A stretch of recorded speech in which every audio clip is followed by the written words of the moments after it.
in a story that stretches back centuries. In the first half of the 20th century, British fighters found considerable success in the lower weight divisions. Welsh flyweight Jimmy Wilde, who fought a total of an astonishing 864 contests, many, it must be said, in fairground boxing booths. Physically, he defied the laws of nature. He was a strong but tiny man who packed a punch, and so much that he was known as the ghost with a hammer in his hand, hands which won him the world flyweight title in 1916, which he held until 1923. The big fight at Manchester is on. Lynch, the slighter man with everything to win, Brown with curly hair defending his 3 flyweight titles, world, European and British.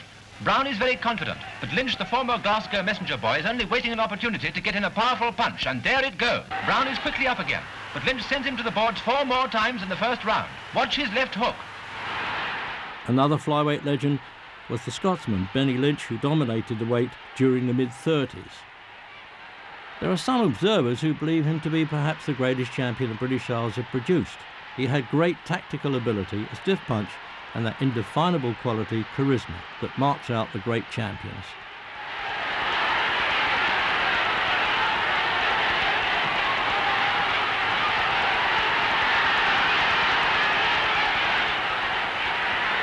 In the second round, Lynch goes on hitting and Brown goes on falling. 5 more times he goes down. Like Wilde, he had learned his trade in the fairground booths and became undisputed world champion in 1937.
Brown is battered and groggy. The Manchester boxer is dethroned and the referee stops the fight after 10 knockdowns in 4 minutes 42 seconds.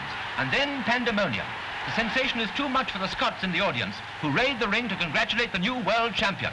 Listen to the row.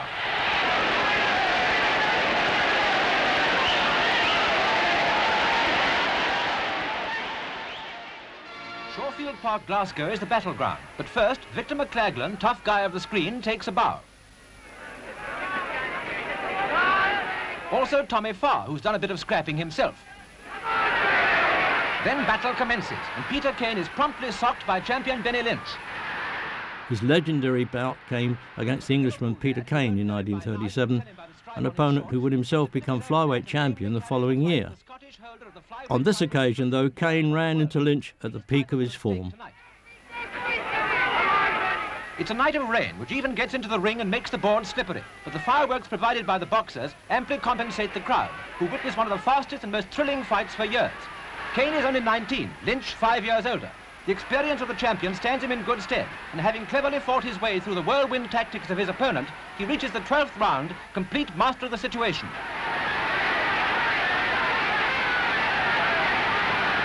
From now on, it's a slaughter. Benny just hits Peter hard and keeps on hitting.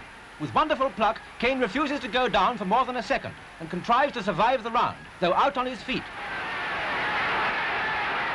Then the 13th and last round. The champion goes for the kill.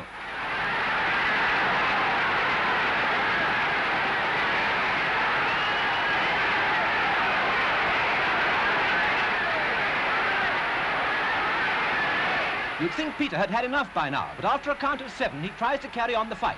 It's impossible, of course, and this is the end, except that Lynch retains his titles and Kane his reputation as the bravest of scrappers.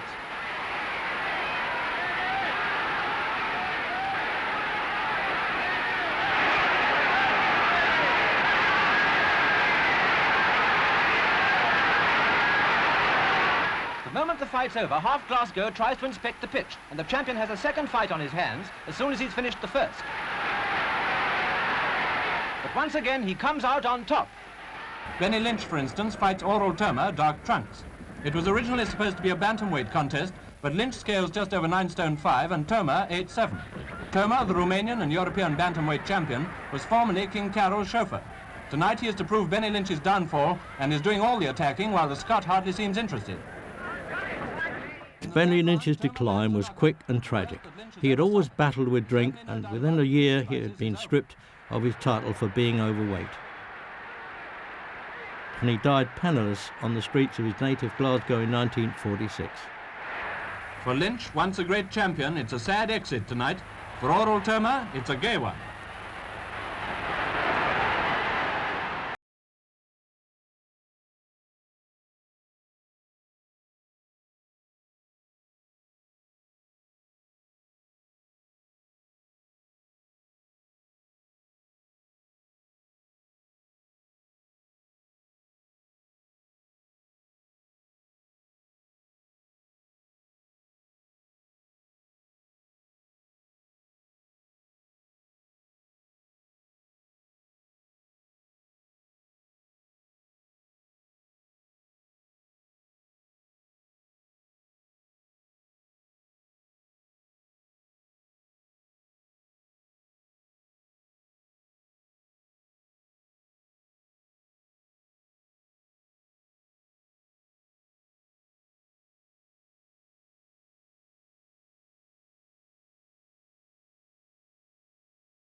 Here I am after winning my fight with Kid Chocolate. It is needless for me to say how overjoyed I am for beating such a cagey boxer as Chocolate. My greatest ambition is now to bring to England the lightweight championship of the world. And however, I want to thank the American public for the way they have treated me here in this country. Now I will introduce to you my manager, Frankie Jacobs, and my two trainers, Whitey Bimstein and Ray Arcel. Not forgetting my closest associates. I thank you. Cheerio. Listening to Kid Berg, you could be forgiven if you thought he was an American, and indeed he was hugely popular across the Atlantic. This was based upon a suave, cocky and yet charming manner, as well as his exciting style, which earned him the moniker the Whitechapel Whirlwind. I'm very proud to have been the first to have given you your first contest in London, and you have certainly kept up the prestige of British boxing in the United States. We're all mighty proud of you. Very, very glad indeed to welcome you back, and all that we wish now, I'm sure, from the bottom of all our hearts, that you bring back the World Championship to good old England. Right. Well, I'm ever so pleased to get back to old London, and I want to thank you all, the people, for the kind reception you've given me here today, and I'll do my utmost in the future. I thank you. He was the world light welterweight champion between 1930 and 1931 and the British lightweight champion between 1934 and 36. A 15-round contest at the Albert Hall, London, for the lightweight championship of Great Britain. Between Harry Midler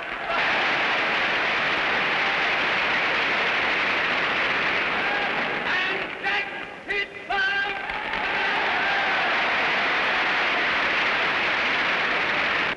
Misler, the holder, is slightly the taller. Berg, the challenger, has striped trunks.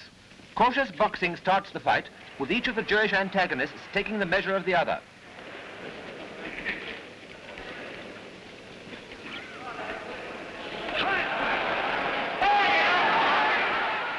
Kid Berg soon takes the offensive and surprises the champion with his two-handed attack.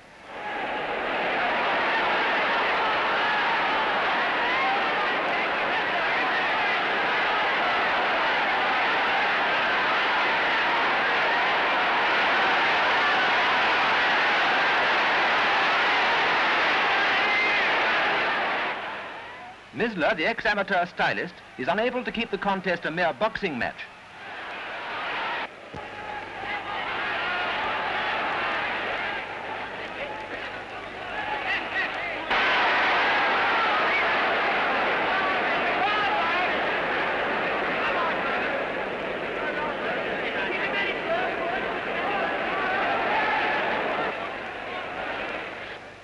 Berg, though the older man, is relentless and maintains a furious bombardment with rights and lefts to the body.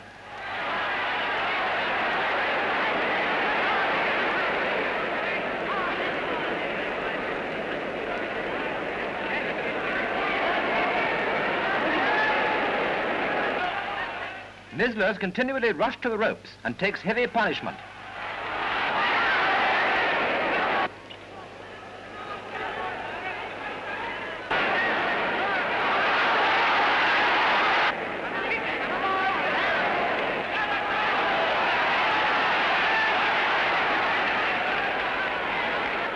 In the 10th round, with damaged hands, Misler is forced to retire, the referee emphasizing the champion's failure by throwing the towel in the air. At last, Kid Berg has realized his ambition by taking the British lightweight title.